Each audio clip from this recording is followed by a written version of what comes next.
Well, hello everyone. We are back here again for another wonderful episode of Art Podcast. I'm Deggy. I'm your host. Some call me the Friday Night Delight, some don't, but I am here with my good friend, Jack Horner. How are you doing, mate? I'm doing all right. You're better to be a Friday Night Delight than a Sunday morning yawning, aren't you? What you said there, mate, I'll take that. Oh, Inny Witty. He's got my number. But no, it's an absolute pleasure to have you come down and have a chat with us. We've known each other for quite some years and we've collaborated on some projects and stuff. We'll get all into that later on. But I just think it made sense to get you on here for a chat because you do a lot in the DIY underground music scene around Manchester and the UK. You're a punk rock stand-up comic. No, not comic, excuse me, poet. Please. People do laugh at my poetry, though, so maybe that works. Oh, shut up. But yeah, no, you're a poet as well and just an overall creative person. So where do we start with this? Is it where we met, and then do you want to Let's start where we met, how you know me, and we'll go in a time machine and go back and forth. Okay, so I reckon at a guess it was probably 2021 or 2022 when we first crossed paths. I got a phone call at a day's notice to go to a festival in Levenshulme and do some interviews for Geogoy. And I didn't know how to interview anyone else. I've been interviewed with bands and stuff like when I've been on the receiving end of it, so I just wang it. I don't even know who was there, but I remember speaking to you that day and taking a liking to you, and I just thought at some point we will collaborate on something, and it all stemmed from there. And then we became like friends on the socials and stuff, and I saw what you do. You were going out as Leon the Pig Farmer, doing the spoken word poetry, and I just thought, I really dig this dude. He's saying what he thinks, and he's not scared to do it. Yeah. So yeah, like I don't know. No fire guards here. Yeah, pretty much. No, that is it. Like what you see is what you get, and you're very, very passionate about what you do. So that was it. I met you as essentially the punk rock poet then. Yeah. And things have evolved. Very much so. Accelerated. So let's go to stuff as Leon. Let's start there. I think if we go back slightly in that time machine I mentioned, it started in 2019 when I woke up in a police station pissed. Can I say pissed? Oh, I just did, didn't I? Drunk. We can edit it if we need. And I woke up in a bad place, and then I got diagnosed with loads of mental health issues, PTSD, etc. And my life had to change. And that is when I literally started creative writing in 2019. And that itself, again, accelerated. And I started to write poetry, write spoken word, and go out. And then I created this alter ego, Leon the Pig Farmer, which is a film from 92, a British dark comedy. And then that was going really well for a couple of years. Obviously, there was lockdown. And then we met around that time. It was at Levenshulme for an all-day festival. Rowetta was headlining the Saturday. And there was a real mixture of bands in Manchester and stuff like that. And I was doing the compare as Leon the Pig Farmer, which is what I kind of do, as well as doing the stand-up open mics or gigs supporting bands. And I guess that's, we clicked. We met there. And we did a natter.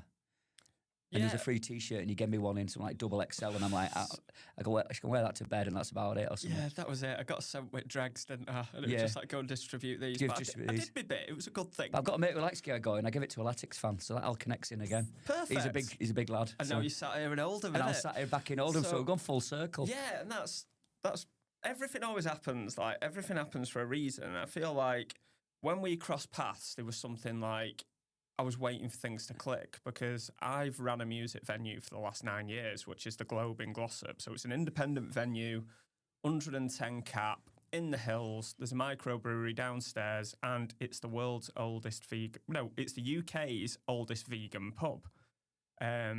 So I've been in bands myself for years. Toby and Danny, the landlords, say to me, "Oh, you're in a band, run our venue," and I'm like, "Yeah, all right." So I feel like there's only so much you can kind of do. And I was probably in the job for about 4.5 years at that point, I think, maybe 5 years.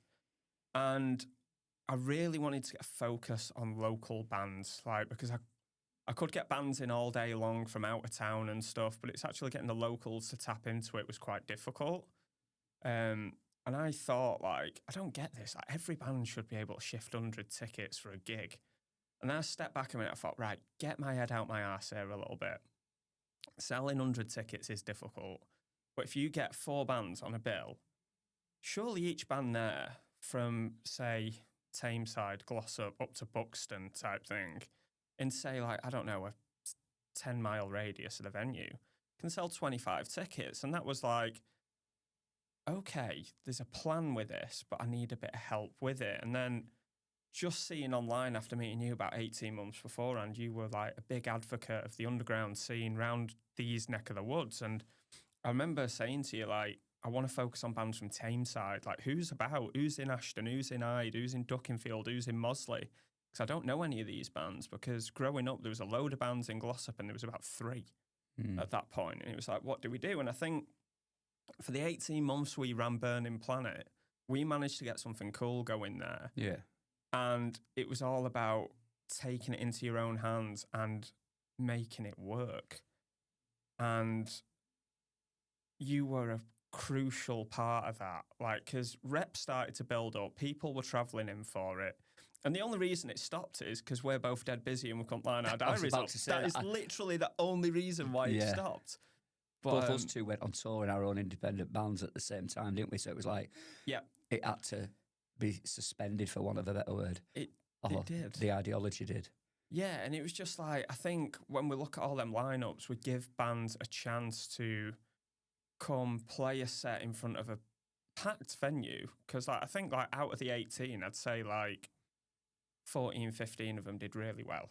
I think when you put something like that together, and it was weird how you said Neck of the Woods, because that was the festival we met at. Oh, yeah, of course it's called it was. Neck of the Woods. Yeah, it was Neck of the Woods. Yeah, our pal Ruth at We Are Manchester was doing it, so I thought, well, I'll give her a name drop, sort of thing.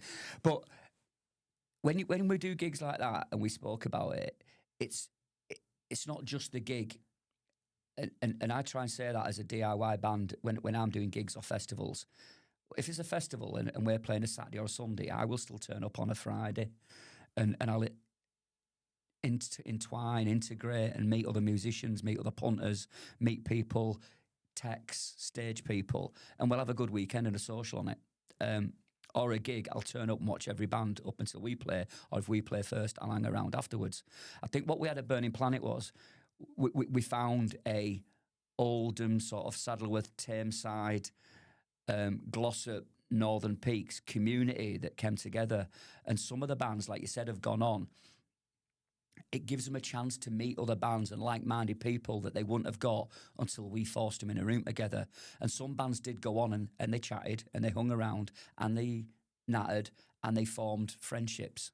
And then they went on and did other gigs. And they took that back either to Manchester, further out to the peaks, back up towards Mosley, Saddleworth, or into the Tameside.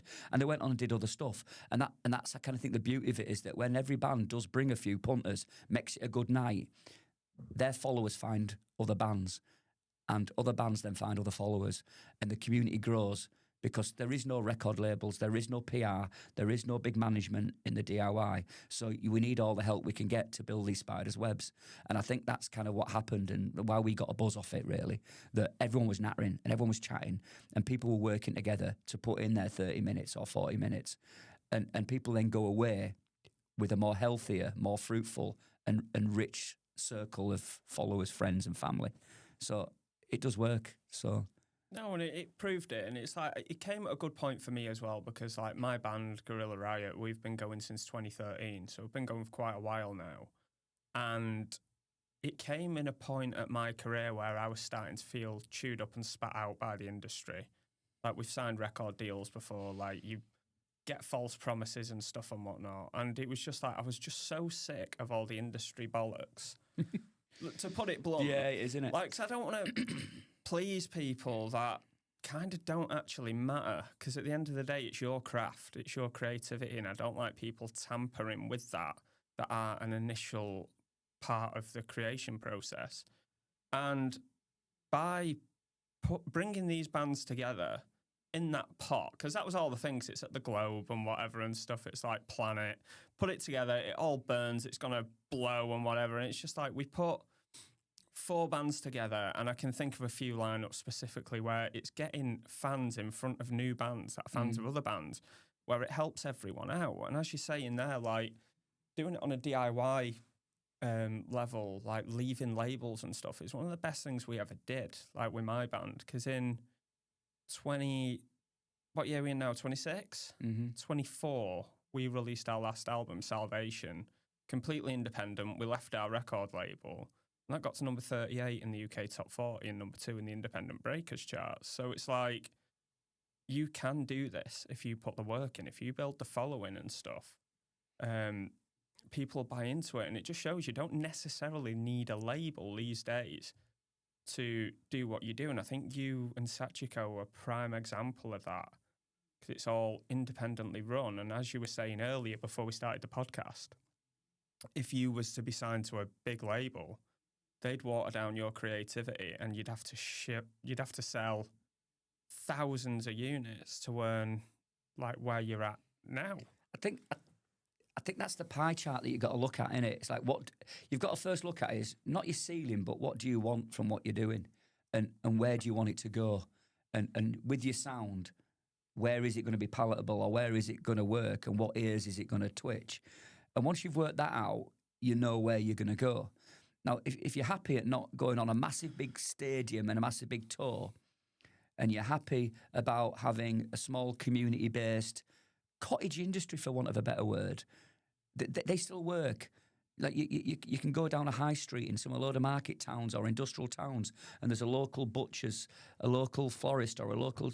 They don't need to be national. They don't need to be into flora. They don't need to be a big cheesemaker. They make enough to sustain in a local area, and they sustain a living, and they can do that without being well known or have an advert on mainstream television. So if you think of your music and your brand product or what it is like that you can still reach corners of the UK, but you're never going to be massive, for want of the coin of a phrase, but you're still going to shift records, and you're going to shift enough. But what you are going to do is keep a big chunk and portion of, your revenue, but your artistic control. Then you can still be happy. Yeah. And I think that's what needs to be understood, that the bigger the crowds doesn't necessarily mean the bigger the benefits, depending what you're looking at. If you've got a big ego that needs stroking, fair enough, but you can still do it on more smaller scales. And like what you do with Gorilla Riot and what we do with the Durr, they're different sounds, different products, but they can work in the same ecosystem, and they can cross over, and in Venn diagrams they will be in similar sort of areas.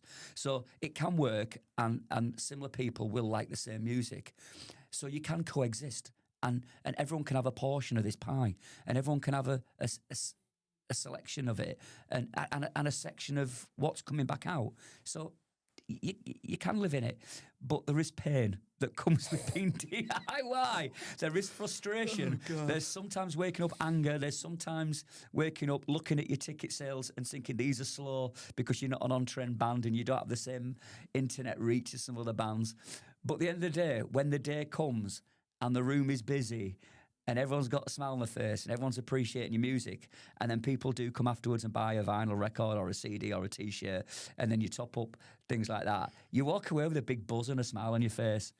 And you can't have that if you're told by someone who's bigger, you're going to have to change your music, mate, because that's not suitable for radio, certain numbers. I'm not going to even give them credit, but with a certain number after it, and it won't fit on there, so you're going to have to water it down or polish it.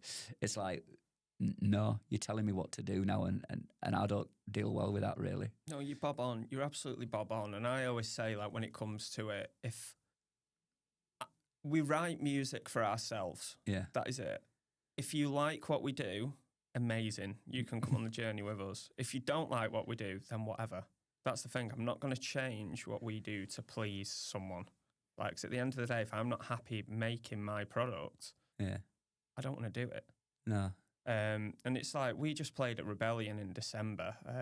That was a fully self-promoted show. Obviously, rent the venue out, do all the legwork and everything. Honestly, I had such a smasher that night. There was like 250 people in there.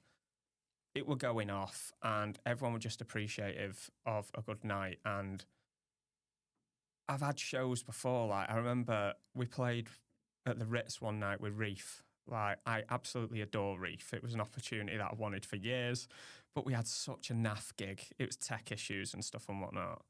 And we played the Gifford in Wolverhampton the night after, and we just had an absolute smasher. It was a right laugh. And That's it just, a beautiful venue. It is, and it just Big up shows, Brett, if he ever gets in. There's Brett Hall, my mate Lupin, if he's listening to this. But it just shows, like, you have the dreams of doing these bigger shows. And like, I always wanted to play at the Ritz. Like, for me, that is the venue in Manchester. I did it with a band that I love. Yeah. And I remember the Gifford more. Like, it was just like, you don't know where you're going to go on this journey. And there's lots of mad things. Like, is there anything that stands out in yours with the dirt, like, of being on the road or anything? Or opportunities that have come your way just, like, out of nowhere and you're just grateful to grasp them? We were chatting about a certain person outside, James Atkin, who's become a friend of mine. I remember getting a phone call a couple of years ago, and he just said, do you want to come on? I'd done spoken word with EMF, and there's the name drop. I'll pick it up in a bit. But people go, who's EMF? But we did. He goes, do you want to come on tour? And I said, what is Leon? Because I'd done Leon with him. That or the dirt? And I just went, the dirt, straight away, the dirt. So we went on like 11-day tour, and for us playing venues at 80 to 100 cap to then go with EMF and go, which was, and I'm going to say it in case anyone listens, it was unbelievable. You had to get that pun in. I had to get that in. But I like their music in the 90s, as I did a lot of other bands that come out. So to play with a band like that was amazing, and do 11 dates. To play with different stage sizes, sound, engineers, a different structure, which was a little less unravelled. It was very much organised. To do that, but that kind of gave us, as a support tour, that kind of gave us to go, yeah, we can hold our own here. We can do it, and people are liking it. Mm-hmm. We then went on, as the name got round, we did one gig with Ned's Atomic Dustbin, and that was them doing a small independent venue week in Birmingham, a home gig, and that was just nuts. It went off, and it was great, and I loved that. We did a Rockaway Beach to several thousand. I loved that. But recently, out of them all, we went and played Academy 3 in Manchester as part of Louder Than War Live. And that was a place for the last 25 years of living in Manchester that I'd been going what was called the Hop and Grape as a punter, week in, week out, and going watching bands there. To be stood there looking out the other way and having a packed audience, I was like, this is full circle, this is mega this.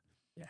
And I love it. And to know that being a very late starter in creativity, whether it be writing, songwriting, performing, to know that that chance can still exist in your late summer rather than autumnal years in life, to know that can still exist and it can be flipped was amazing. And I was buzzing off that, as I do every gig. It's hard to say which was the best one. Like, you can't say which is your best song that you've written, but they instantly, as big, more high-profile stuff, stick out. But there is loads of other ones. We did a packed cafe DIY up in Middlesbrough a few weeks ago, and the place was jammed to the rafters in a sweatbox. That is as equally as much fun. Crappy people in. The sound engineer was in the actual cafe bar, not the back room, through an open window with no glass in because he couldn't fit in. And it was packed on a stage where before was a coffee table and 2 leather sofas. They're mega. I love every one. It's like I've got an opportunity to go around the country. And like you said, not just around Manchester and DIY and being an advocate of the DIY and independent scene, but to go around the country and pop in pockets, to go play in front of a couple of hundred support slot down in Cambridge, or to go do our own gig like we did last week in Nottingham in a chapel above a microbrewery in, like I said, in Nottingham. To do these and meet new people, it's an honour and a privilege, all of it. And to be able to play music, especially where there's just 2 of us, me and my wife, that we create in our house, in a studio basement, to take that into a studio, record it, have it on a vinyl. As a guy that grew up in the late 70s, early 80s when he first started collecting, to have your own tangible product. It's massive, isn't it? It's mental. It's massive. It is. To see this thing that's like, I still do buy and collect, but to have that and to know, well, in return, I have something to sell, which is this, which I've gone into a studio, recorded, and put it out there. And to have that, as well as having it on streaming sites and stuff, which is a necessity now, it's just amazing. It's just, I pinch myself daily when I'm not dealing with couriers who don't drop off T-shirts or CDs in the morning and they've been hanging in a depot for 3 days. And I'm stressed because I'm going on tour and I need them. Yep. Or looking online and ticket sales going low, or looking at no one's reading my text spec and I'm turning up and we haven't got that what you need. But all that kind of business, the pains that go with it are small compared to having autonomy of your art. And I remember, love it. It's like, it's one of them, because we'll touch more on the dirt in a sec, but I remember when I was just leaving college, there was a lot of people like obviously going to uni then, and they were just like, oh, why aren't you going to uni, Dex? And I was like, I don't think there's a job in the industry at the end of it. I just want to be in a band and go and have a good time. And I'm still doing that. And it's one of them, it's like, right, I might have not gone to uni, but I've got tales. Like, I've got experiences, and that is priceless. Like, there's so many mad things we've done. Like, I remember once we got down to Butlins in Minehead. We were playing some rock festival there. But we played at the Academy in Leicester earlier in the day. And you know me, I don't drink. Like, I've been sober for over 4 years, and I was never a big drinker anyway, but I had a few scoops one night, and I was like, lads, I think we should climb on the roof tonight. So there is a video online somewhere, and I remember Arjun and Liam were on the roof of bloody Butlins in Minehead, and it's just like, this ain't going to end well. And then a few minutes later, it's all on video. Arjun's there, Christ pose like that, like Lion King or something. Liam's going to get him. There were about 15 drinks in. Arjun falls, bang, balls first onto a picket fence, off a roof, and it was just like, oh dear, what has happened there? We're not as reckless as that anymore, but that is just an example of one ridiculous thing that did happen on tour.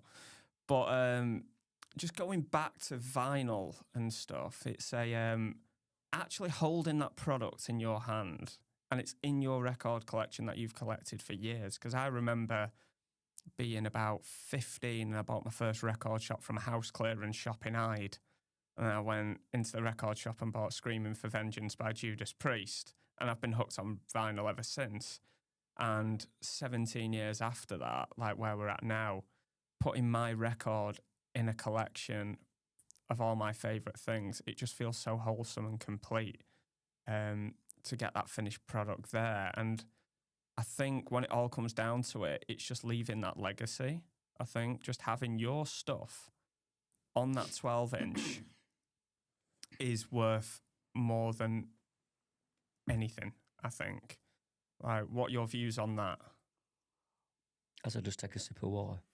As I blow bubbles. Sorry, mate. He'll do anything to embarrass me. I'm a big lover of vinyl. I think the holding something that's tangible will always outweigh a download or a stream. Maybe that's a generational thing, but music is an art and a picture. Nothing is disposable. I think it's how, I don't know how you do it, but we're writing a new album and we're colouring it in, as in painting in colours, that we've got the first track, the spoken word bit by me with soundscapes, and then we've got the first opening, throat-clinching hook track that's going to open up the album. We've then got one missing, and then we've got the next two, as in it's structured, that it builds up and it'll slow down a bit so it undulates, so that when you take the needle off and you flip it over, you're then into something that's going to ascend, and then it explodes with another 2 or 3 tracks after. So the thought goes into the creation, the thought goes into the order of the track listing, the thought goes into how do we put these 8 pieces in an order that one's going to make sense, but 2 is going to work with the listener that's got to get up after 22 minutes and turn the needle off and turn it over. So I think of that, of when I'm writing a song, and also in the order that we will put them in. Now, I think that is lost in any band which won't release a physical copy, who will only just put 3-4 singles out of the stream, because that thought process is never in their mindset.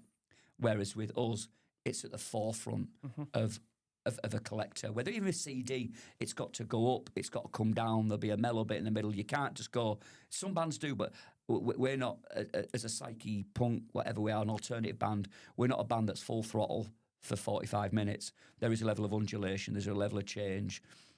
Subject matter will change. So you've got to think of the listener, and you've got to think of there's a curative element to it. It's a curation of an album. And I think once you put that effort into it, and artwork, and I'm quite a bit of about that. We've got an artist that we've used for our second album, who we're going to use on the third, who's cracking. Artwork is important. It's massive. And I want someone to look at that and go, and I've done it before, and through the CD era or in vinyl, goes, I don't know what that's going to sound like, but the album cover's mega, I'm going to buy it just anyway. I've done it. And some have been mega, and some have been absolutely... I've done it. Awful. It happened not long ago. But you can still frame the vinyl if you think the record's rubbish. Of course you can. And it's so important with artwork and getting an artist that relates to your band to bring the visual aspect of it to life. Because I really love the artwork on... Was Agitate your first album? Agitate was the first one. Yeah. I love the artwork on that. I think it's fantastic. That's what really drew me right away. And then I put it on. I was like, yeah, this is absolutely... See, it's weird with artwork, because I always work with an independent artist, keeping it independent of someone. And Aisha, who's from Manchester... her mum was in the punk scene years ago. She was still a creative. And literally, I just said, I don't want input in what it's going to look like, but from the concept of whatever's going on in the album, here's 3 prompts, for want of a better word. Take them or leave them, but I want 3 prompts. And I literally said the falls extricate with a black edge and the whatever, and the colours. I think I said Lady Godiva, and... I can't now think what the third element was, but it was agitate. It was about agitation, provocation, and that's what the lyrics and the album was about, to set us up. So she came back with that album cover, which is vibrant.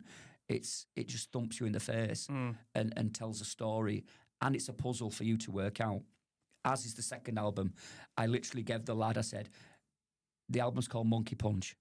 And it's like, literally, it's more around the Planet of the Apes, the post-apocalyptic dystopia of are humans messing this earth up without over-intellectualising it. But I want the see no evil, hear no evil, speak no evil monkeys. I want one which is in a hood like a monk, but reverse Darwinism, so the monkey's holding the human skull. But I want it in 4 spaces, like 4 ventricles of the heart, like Love's Forever Changes. Like, we sound nothing like Love from the 60s and Forever Changes. Far from it. But... I just love that album cover, which has got the 4 faces in 4 bits, which effectively looks like the 4 component parts of a heart. And I said, I want that. And then he came up with this masterpiece. I can only call it a masterpiece, with 4 monkeys, totally different. And he put it into some blood red crimson stuff on the background. And we even said, we can't even put the name of the album or the name of the band on the front cover, because this is a piece of art. So we're going to have to shove it on the back or on the internal sleeve. And this can then just be a piece of art in itself. So we didn't even put the band name or the name of the album cover on the front cover. We had a similar thing. It was like, I can't spoil it. Mate, no, we had a similar thing, and it's ridiculous. When we brought our debut album out, Peach, our manager was not into the title whatsoever. But it was just like, it was kind of a nod to like 90s grunge, like Mother Love Bone. Yeah. They had an album called Apple. So it was kind of like linked with that. And then I think Arjun's at one point wanted to call it MAGA. And I was like, mate, it's a bit gnarly, that. It's a bit Slipknot. We're not going to do that. He's like, well, the other idea is Peach. And I'm just like, Peach? He's like, yeah, Peach. I'm like, I love it. So what happened were we ended up getting the best looking peach we could find in Manchester. Like, Charlie went searching for ages, got one, hung it up with fishing wire and shot it against a leopard print background. Brilliant. We put that on the cover, but we just put GR on the peach. But it was like, when you think about it, a debut album, it's like, it's not even got the band name properly on it, Guerrilla Riot, or Peach. It's just a giant peach with that on there. And it probably bit us in the arse a little bit, but it was what we wanted to do, and that's important. And it is just taking the ownership of your product and not pleasing others. Like, you've got to do what works for you. Yeah. And I love the fact you say you work with independent artists on your stuff, because it gives them a platform as well, and it's another string to their bow. Because I've done album cover jobs before, and they have been a nightmare. I've done album cover jobs that have just been incredible. Yeah. But it all depends who you're working with. And like, you guys always have fantastic artwork, and that's something to be definitely proud of. We even did that when I gave you something that you've not completed yet, and I was nudging you earlier on. Sorry. Yeah. I kind of forgot, but I have got a plan for it. Right. I'm not bullshitting you. Because when we did that, I've our got a first plan. album, this goes back to DIY, we had a mispress. And all of them were scored and scratched on the same spot at 230 seconds on track 3 on side. It was on side 1, I think. And it was literally the factory and the distributor, the vinyl, and they all just said, shove them in a skip. No. Now, and I'm like, nah, ain't happening. I'll have them, but they're not going in a skip. So that's when I released 23 for 2023, 230 seconds, 23 at 23 quid, mispress. All it is one scored line. I thought, right, I'll do 23, call it Damaged Goods, big fan of Gang of Four, post-punk sort of thing, keeps in line with what we're doing, it's DIY. I went, right, I'm going to do the rest. So like to you, and to, what I did was, because people talk a lot about females in the art industry, and I could talk about the female-fronted phenomenon or whatever all day long of how and I'm going to say this, disagree with the terminology, as does my wife, for want of a thing. So, but it doesn't, to me, it doesn't matter whether you're a singer, a bassist, or whatever, or what sex you should be equal in the creative industry. 100%. The term female front shouldn't be there because it puts pressure on a particular sex of a person to be a certain position in a band, which isn't necessary, because you should be able to create however you want within a particular mechanism. That aside, what I did was, I've got a lot of very good female creatives surrounding our band. My wife's the guitarist, her mum's an artist. My tattooist who's covered my body in ink is female. I've got the person who's illustrated my poetry books are mostly female, are non-binary. And I just thought it was a great opportunity for these people who are all independent to come to the forefront in a disaster and say, I'm going to save you and bring your music back to life. So I just gave them to them all and said, listen to the album and paint what you want on it. And people are going, but as a purist vinyl, you can't paint a vinyl. You can't. It's got to be there to be listened to. I said, look, I've got damaged vinyl. No one wanted it apart from me. I'm going to paint the damaged side and it's going to hang on someone's wall. And we did that. And so Aisha, who did the first album, Kitty, who illustrated my third book, Sachiko's mum, Yoshiko, my neighbour who's an artist, she's getting into her 70s and she's had stuff in galleries and she's now more retired from public view. She did some stuff. The tattooist did some stuff. And literally I just put them all up for market, said, hey, you can still play a B-side. Yeah. As in the B-side that people call it B or a side one. You can still play that. So you can play half the album, but the other side you can just hang on your wall or look at some great artwork that someone's done. And it was just another little renegade project to do something different, left field. But it was like, as well as doing that, you put an exhibition on with it, didn't you? Yeah, I did an exhibition in an hairdresser's. With a bar. With a bar. Which is cool. It's just kick it off. And then we moved it to a cafe we moved it to a bar, a craft beer bar in Macclesfield. And then if there's any left, we put I've got a few in a record shop, and I've got a few that I put up in an art cafe in Holmfirth. And this year I said, right, people can't get to them places, so what I'm going to do is I'm just going to take them to festivals this summer. And we've only got an handful left. Most of them have gone. Mint. But and I've got people at the gigs. Have you still got some of those painted vinyl left? I'd like one. Yeah. And I'm like, yeah, we'll dish you one out. But it's the best thing to do because, like, I'm an artist myself and I paint on vinyl a lot, as you know, because you've seen it. Like, I will often go to charity shops and there's always about 1 million Best of Barry Manilows knocking about for 10p. Don't get me wrong, Mandy's an absolute banger. That's the only one I'm listening to. But I think it's a good way to repurpose what's already there. Like, 'cause I had an exhibition at Oldham Art Gallery last year and I painted 25 different portraits of Debbie Harry.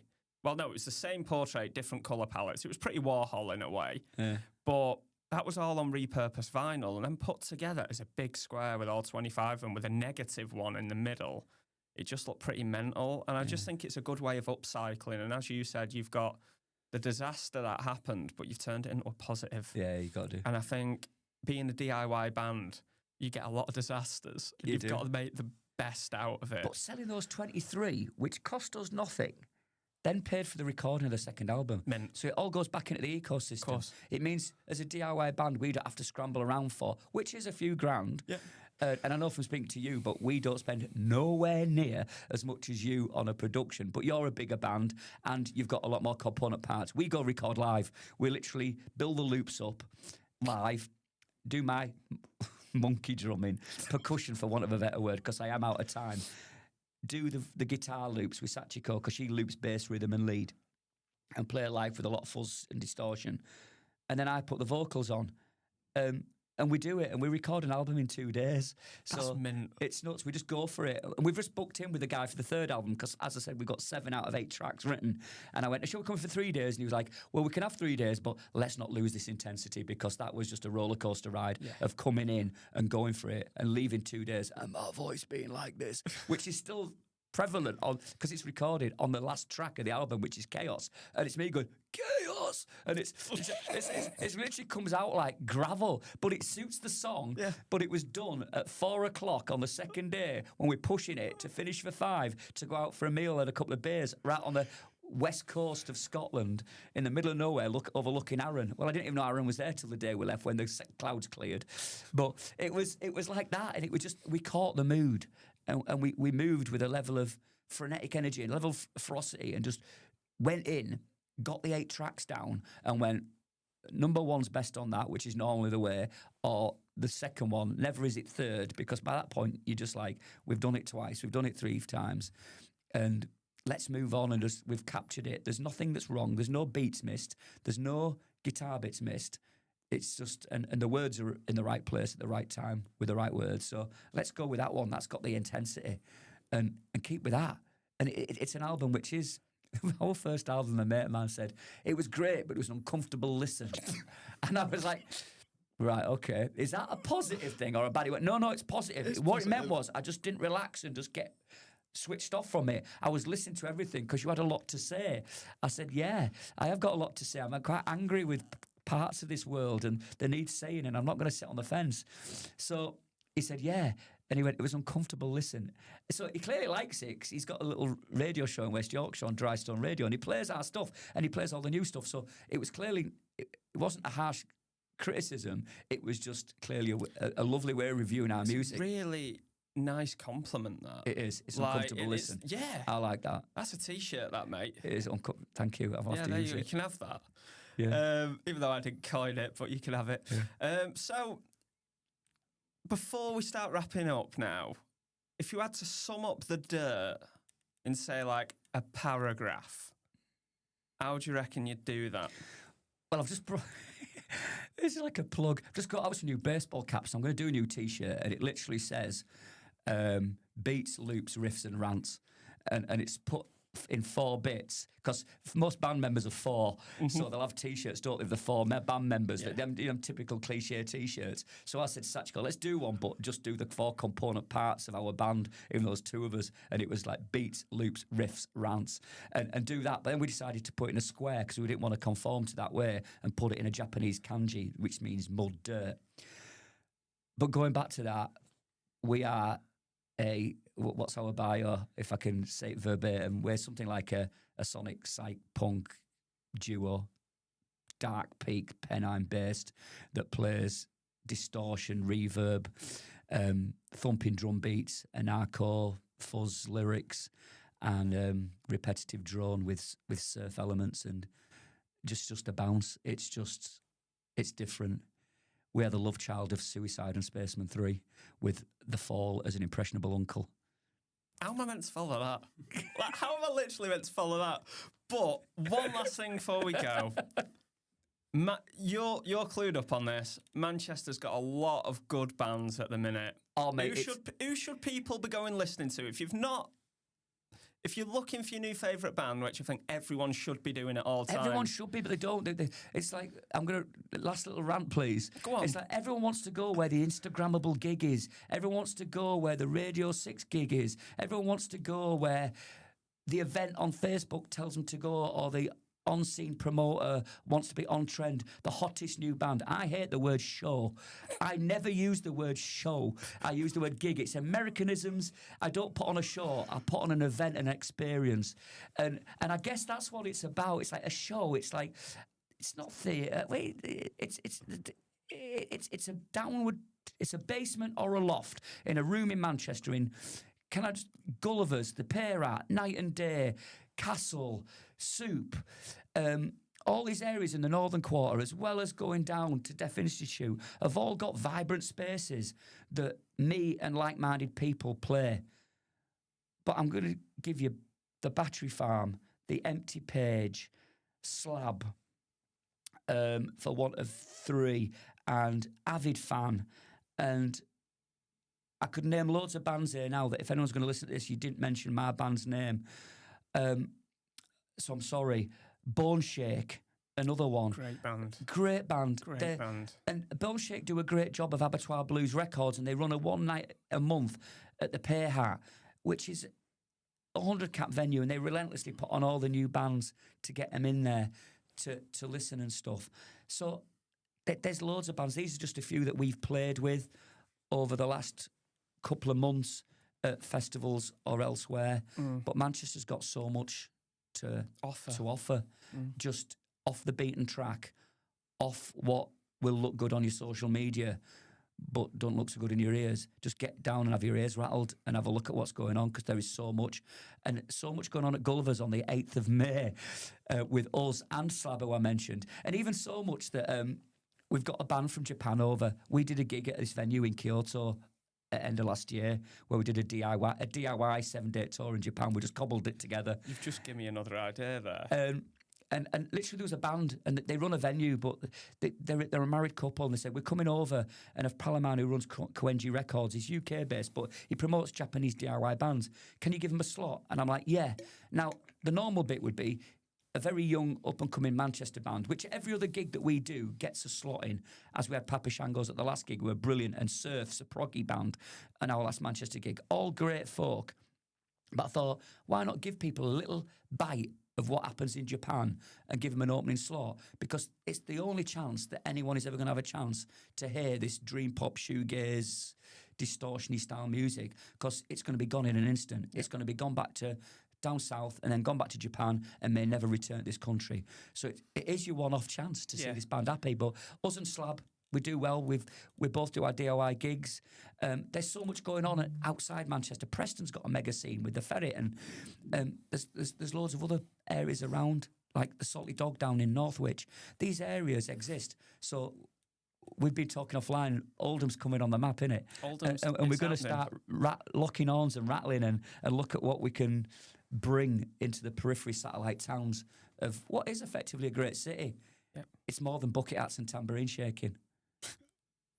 Can I just say that it's been really exciting listening to you talk, and that's why I love what I do. Sitting in a room, listening to people talk passionately about whatever it is that they're passionate about. With you guys, it's art and music, and it's fired me up. And I think, Deggy, what we've been talking about a lot about this place, 1853, and the podcast and the ethos that you're describing that we've talked about, I think it's what it's all about. And it's, you know, I've really, really enjoyed listening to you talk, both of you talk about this with such enthusiasm. And, you know, it feels right, you talking about that stuff in here. And, you know, you're talking about Oldham, this place. And it's, I hope people listening get fired up by what you're saying as well, and go out and listen to some bands and do that project that they've been thinking about for years that might just get it done, because it's not going to happen if you don't do it. If you don't get it done. Yeah, DIY, get it done. And I think there's 49, a community. I released my first book, 51, my first record. Wow. It's... And there's people, what you're saying as well, there's people out there that want to hear it, that do care and do want to listen to it. There is an audience. It's like the scene my band's in. It's obviously different to yours, but there's a dedicated, there's probably dedicated 5,000 group of people that travel to these small venues. Like Thursday night, say they're based in Leicester, like you're on tour, you play there. You'll see them in Newcastle the night after. It's like Thursday. We've got a lass from Hull. She's seen us up in Newcastle, Northampton, all over. And her husband relentlessly drives her about, and she's in her 70s. Wow. Ros. She comes everywhere, buys every merch. We've got another guy who lives down south. He just drove up for our gig in Nottingham the other day. There's a group of fanatical people. There are people in Manchester that literally will come to your underground gigs when you put them on sale and support you. It's so important. And support not just us, but every other DIY band around the city. And they travel. They do, and it's nuts. Like when when we go out and stuff, it's a similar thing, 150 cap venues and stuff and whatnot for a headline show. And you'll get, say, a 7-day tour, there'll be people at 5 of them shows. And it's on a working week and stuff. It and humbles you it's that people are lovely. willing to travel. And it's not just the 8 quid, 10 quid for your ticket. It's the money they've spent for hotels, Fuel, food, pints. to come and see your 40, 45 minutes, hour at most with us on the DIY scene. Yeah. But to come and spend time like that. And I typically self-flagellate and go away guilty going, should have spent more time with them. Although you can't, because But you do your best. But you do your best. But you've Yeah. only got, for everyone, 5-10 minutes. But you think, I wish I could have spent more time with them and had a little social scene. But because they're travelling and they're spending time. And there's lots out there that follow us, that follow you. And it humbles us and it makes us so appreciated that when you're putting the record out, people are going to get it and they're going to enjoy it. And that's the driving factor. It really is. It is, isn't it? And it's just like, it's one of them, because I go on tour tomorrow. Like, this'll air when I've been on tour. And that's like, I think it's like 8 shows in like 10 days or something. Yeah. So that's a nice little run. And it's just knowing that people are going to come out to our show, and by watching us, it's going to make their day a bit better. And there's no feeling that can sum that up. It's just like, you've done good The there. amount of times I must have said to Sachiko, I'm giving it up, stopping. Oh, mate, there's I've done too it a million much like times. hard work, this. God, this, whatever, ticket sales are low, or there's not much traction on that, or we're going in the studio, we're rehearsing, we're practicing, we're tweaking. How can we keep this going? The energy levels, we're getting on a bit. It's time we should be chilling back, kicking back. But then the response you get on socials, the people that turn up, the people that buy merch, the enjoyment of creativity, especially with me, with just the 2 of us with my wife, I can't. I'm addicted. I'm ensconced in the DIY independent sub-industry of the music world, shall we say. Mate, it is a sub-industry. It's a yeah. sub-world. It's not... People say, oh, you're in the music industry. I'm like, I'm far from the music industry. It's like Hunger Games, isn't it? We're the ones fighting around, dog fighting, whatever, while these people sit in big palatial glass towers. That's a totally different world, the music industry, of what goes on mainstream radio, mainstream PR, mainstream plugging, mainstream venues. We're a lifetime away from that. Yeah. We're running around fields in the Mad Max scenes. Imagine your first tour, It's and feral. imagine your first tour. You've never done it, and you're on the massive tour bus with first class. You haven't got a clue. No. Like, go on. You do see these manufactured bands You that do. come out of colleges, that come out of rich families where mate. their families can pay for PR, they can pay for the best amps. They come on this is our first gig, and there's orange amps everywhere. And there's really good setups and it's clinical and clean. It's only our second gig. Here we go. I just remember a really good core memory. It was like when we proper started branching out of Manchester, we got a gig in Cardiff at Fuel. And I remember we borrowed my dad's Skoda estate. There was the 5 of us in my dad's Skoda with 2 guitar amps, drum breakables, all the instruments, merch and personal stuff. It's them things that really do shape you. And it's just like... Yeah, I can live off pot noodles and beans on toast while I'm away, but that's absolutely But fine. that's a memory, innit? It is. It makes you. It's branded into your memory and your psyche, and it's something that'll drive you and it'll never change. Yeah. All closed up in the tiniest. Yeah. They call it a green room, but it's a broom cupboard It is. with 6 cans of beer and some gummy fruit. And then the sweets mop and that. And it's and just a pack of like, Pringles. I get to go out tomorrow for like a week and a half with a band from Texas. We're opening up for them, Blacktop Mojo. And the first time in our career, that band came to us and said, we want you to open up for us. And Nice. that was kind of like, do you know what? We've done something right. And we're grateful for that opportunity. We're going to go and do the best job we can, and we're going to enjoy it. Brilliant. Yeah, so I think that kind of brings us to Bring us to a the full end of this for conclusion. now. You will be back at some point. I'll be back I for know a this. natter. You will be back for a natter at some point because you Of are. whatever we're stirring in that melting pot of creativity to do at this place where we are. Because I'll tell you people, whenever it goes out, I'm sat in a mill in Oldham and it's mega. And there's lots of just crackers stuff. It's a labyrinth of creativity. It's pretty good, isn't it? Yeah. It's in inspiration. It's in Oldham. It's fucking mint. Don't matter where it is. Oldham's great, isn't it? It's got It a is. tram line to this place, you know. 7-minute Keep an eye walk. on what we're going to be doing. 7-minute walk away. Keep your Yeah. eyes peeled. Follow us and all that. So before we go, where can people find you online? First of all, our music is independently sold and distributed by us at the Dirt 71 on Bandcamp, Our Year of Age. We're on Instagram as The Dirt with a 1 instead of an I. We're on The Dirt Psych Zone on Facebook. We've just started going on this up-scrolled thing, but I don't put much on there, and I don't even engage with Twitter. So yeah, Instagram, Facebook are the main two, or Bandcamp, and we're on streaming sites. We are The Dirt. Our albums are called Agitator and Monkey Punch. Grab us a listen. If it's going out local, the nearest gig to us is going to be May the 8th at Gulliver's on Oldham Street in Manchester with Slab and Japanese band Happy. Apart from that, we're all over the country. The van's out, it's ready, it's getting cleaned. We go away next weekend with Interrobang, which is Dunstan from Chumbawamba, and go do 3 days with him and Griff from Leeds, and that is going to be nuts. And after that, we're all over. We're doing festivals, we're doing other gigs up in the north. Yeah, keep an eye out what we're doing. Come and have a look, say hello, come have a bounce, come see what the fuzz is about. And you should do that. Remember, support independent artists, support independent bands. If you've got a dream, follow it. And I'm going to leave you with a quote from one of my heroes, Mr. Joe Strummer, and that is, "The future is unwritten." I'll see you next time. Belling. That was a smooth ending, Deggy. Practiced. Hey, men.